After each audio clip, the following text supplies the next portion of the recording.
આંતરરાષ્ટ્રીય મહિલા દિવસ નિમિત્તે નવસારી જિલ્લા મહિલા કોંગ્રેસ દ્વારા એક વિશેષ કાર્યક્રમનું આયોજન કરવામાં આવ્યું હતું। કાર્યક્રમ દરમિયાન મહિલાઓએ વિવિધ સામાજિક અને રાજકીય મુદ્દાઓ પર પોતાનો અવાજ ઉઠાવ્યો હતો।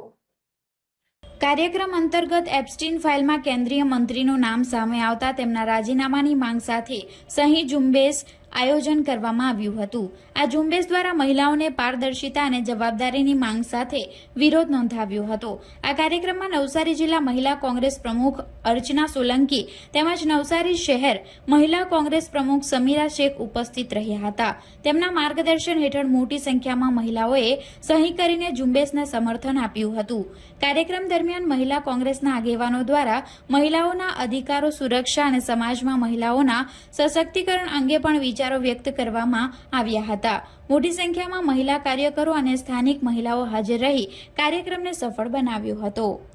હું અર્ચના સોલંકી, નવસારી મહિલા પ્રમુખ। આજ 8 માર્ચ મહિલા દિવસ નિમિત્તે, ઇન્ટરનેશનલ વુમન્સ ડે નિમિત્તે સૌને શુભકામનાઓ પાઠવું છું।